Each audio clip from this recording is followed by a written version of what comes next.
അപ്പോളേ ഈ തയ്യൽ തൊഴിലിന് ഇത്രയും ഡിമാൻഡ് ഉണ്ടായിട്ട് എന്താ കാര്യം? തയ്യൽക്കൂലി കൊടുക്കാൻ മാത്രം എല്ലാവർക്കും മടിയാ. 20,000-ൻ്റെ 30,000-ൻ്റെ 50,000-ൻ്റെ എല്ലാം ഡ്രസ്സ് മേടിക്കുവേ. നല്ലൊരു വസ്ത്രം തയ്ച്ച് കൊടുത്താലേ 100 കാരണങ്ങൾ പറയും. റേറ്റ് കൂടുതലാണേ. പിന്നെ പെർഫെക്ഷൻ അത്ര പോരാ, ശരിയല്ല. എല്ലാം കറക്റ്റായിട്ട് ഇട്ട് ഓക്കെ ആയി കഴിഞ്ഞിട്ടും പറയുന്ന വർത്താനാ. അങ്ങനെയാ ഇങ്ങനെയാ എന്നൊക്കെ ഓരോരോ ന്യായങ്ങൾ. എന്നിട്ട് കൂലിയും കുറച്ച് കൊടുക്കണം. ഡിസ്കൗണ്ട് പോലും ഡിസ്കൗണ്ട്.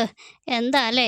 മണിക്കൂറുകൾ കുത്തിയിരുന്ന് കഷ്ടപ്പെടുന്നവർക്ക് അതിൻ്റെ പ്രതിഫലം പോലും ചിലപ്പോൾ കിട്ടാറില്ല എന്നുള്ളത് വാസ്തവമല്ലേ? നല്ലതിനെ നല്ലതായി അംഗീകരിച്ച് കൊടുക്കേണ്ട പ്രതിഫലം നൽകിക്കൂടെ? എന്തോരം കഷ്ടപ്പെട്ട് നമ്മൾ ഓരോ ഇതൊക്കെ ചെയ്യുന്നത്.